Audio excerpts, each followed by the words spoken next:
Whether it is urban context or rural context, the trend of development is both environmentally destructive trend we can see.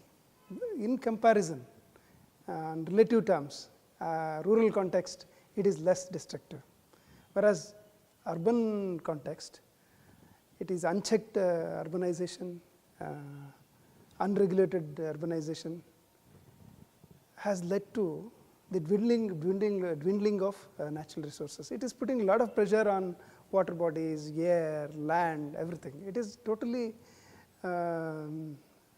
without a sense of sustainability of resources, whatever it is. So that concentration around the urban centers only is leading to this concentration of all human activities around the urban centers is leading to, it is putting heavy pressure on the environment. So the key challenge is how to integrate environmental concerns into our development, and for this there should be a thorough change in our attitude, which can be brought about by awareness or awareness programs throughout not only the public, the planners, the administrators, the ruling people, everybody, politicians, bureaucrats, cross sections of the society. There should be awareness about this. These are the challenges. How in rural context, what is happening is people are losing land, especially if a highway passes through a rural area. The people are losing land. They are selling it off for the so-called development. So there is a lopsided development of land policy. There is no proper land use policy. So we are losing cultivable, fertile lands for the so-called development. So these are the challenges. The opportunity is that we can make a difference by bringing in a policy of inclusive growth. So one should know that without environmental concerns, you can't have any development. Development is environmentally conscious development. It should be a part and parcel of your development process, whether it is road, whether it is industry, whatever it is.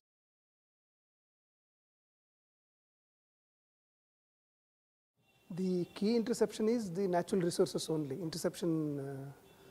Places of interception are like water.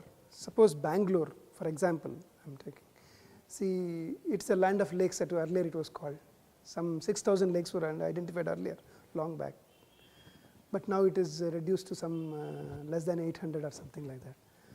So how to preserve them, how to keep them in spite of development, and how our built up area should cater to the rejuvenation or recharging of these lakes, whatever lakes that are existing. There should be mechanisms like for infiltration of water, for the rainwater. There should be, there are innovative methods where even in our built up space area, where rainfall can enter the underground water. There should be provision for that. So these are the places where intervention is required. Then even with reference to the air, how the vehicular pollution can be reduced. It should be taken up at a very highest level at how to reduce the air pollution. Whether we can go for solar powered vehicles or battery operated vehicles. There are so many options are there. So we should look into all options to reduce the air pollution. So those are the second issues. Third one is with regard to land. Land, is it that we should already, Bangalore is regarded as the garden city, where we had a lot of parks and open spaces were there. Now you can't see open spaces. Still, we have certain places earmarked for parks.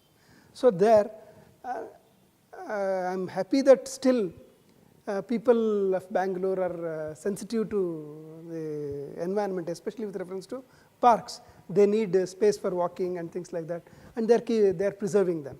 So, this is another area where we have to increase the lung spaces or park spaces, spaces for parks, and even our MPRI is located in a place called Dorasanipalya forest, which is a 100-acre forest.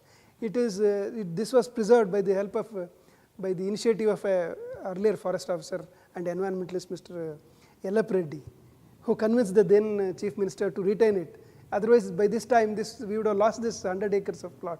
Still, that forest is there. Such initiatives are, these are the places where the urbanization, where people in power or bureaucracy and politicians, everywhere, planners, everyone has to look into such areas where they can intervene to address the environmental concerns.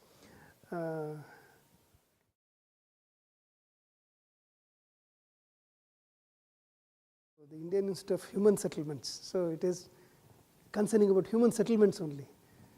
So IIHS can look into the areas of research in environmental aspects concerning urban or rural context, whatever it is, and also training, capacity building, the second one with reference to environmental issues.